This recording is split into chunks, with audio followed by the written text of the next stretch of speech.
The scene presents an untouched wilderness, characterized by tall grass. The grass ripples continuously under an expansive sky. The landscape is devoid of human-made structures, such as fences or buildings. This creates an initial impression of vast emptiness and natural purity. A charred stone lies partially buried within a fire circle. Wind uncovers a carved symbol on the stone's surface. The symbol suggests a hidden history beneath the plains. This challenges the perception of emptiness in the landscape. A fire circle is digitally ignited to represent the heart of the Lakota camp. The reconstruction includes typus, horses, and people to depict a thriving community. Daily activities are animated to showcase the seasonal lifestyle of the Lakota people. This reconstruction aims to illustrate the vibrant culture and community life of the Lakota. The eastern woodlands showcase a network of interconnected towns. Cahokia is a prominent example of settlement within this region. Cultivated forests indicate advanced land management practices. These practices demonstrate a sophisticated understanding of resource utilization. Landscapes often perceived as wilderness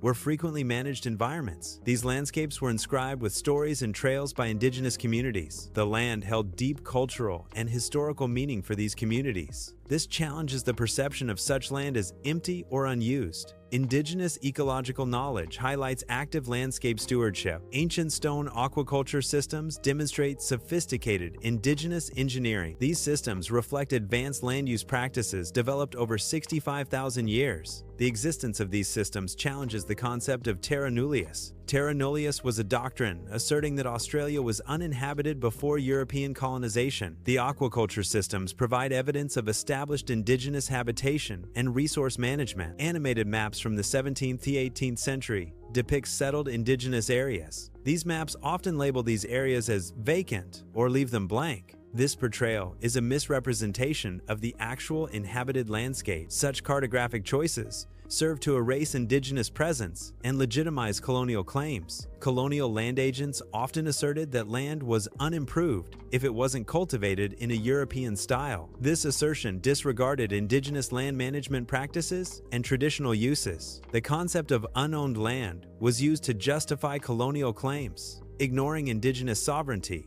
colonizers argued that labor and resource extraction created value from waste or unused land. This ideology supported the displacement and dispossession of indigenous populations. Colonial officials and military officers engaged in debates regarding land displacement. A key argument framed displacement not as conquest, but as settlement. This perspective hinged on the definition of unused land. Land lacking fixed property or permanent structures was categorized as available. Nomadic people's traditional land use was disregarded under this definition. This justification served to legitimize colonial expansion and resource acquisition. The empty land myth was a construct used in colonial legal frameworks. It functioned to deny the existence or legitimacy of indigenous political structures. This denial served to redefine existing patterns of land use and ownership. By portraying the land as empty, colonizers justified their claims of ownership. This justification provided both a legal and moral basis for the displacement of indigenous populations. Diseases like smallpox and measles had a devastating impact on indigenous communities. These diseases led to significant population decline and the creation of ghost towns. The shadows of people disappearing symbolized the loss of life and cultural heritage. Settlers later perceived these emptied lands as emptiness,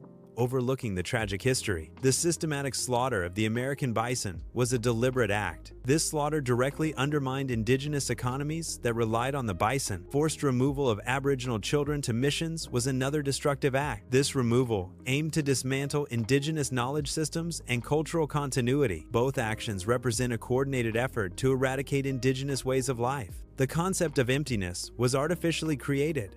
This creation involved the systematic removal of essential resources. Cultural connections were deliberately severed as part of this process. The claim that the land was not being utilized followed these actions. These actions served to justify the dispossession of indigenous peoples from their ancestral lands. Archaeologists employ LiDAR technology to uncover ancient town sites hidden beneath fields. LiDAR allows for the remote sensing and mapping of terrain, revealing subtle topographical changes. Aboriginal elders contribute unique insights by identifying ancient fish trap stones in rivers. These combined methods facilitate the rediscovery of hidden histories and ancient settlements. The doctrine of terra nullius is central to land rights cases. Terra nullius translates to nobody's land or empty land. It was historically used to justify the seizure of indigenous territories. Lawyers argue that the application of Terra Nullius represents a foundational injustice. Legal challenges persist against the empty land myth in contemporary land disputes. Young indigenous people are actively reclaiming urban spaces. This reclamation symbolizes a revitalization of cultural meaning and presence. The act of reclaiming transforms spaces once considered empty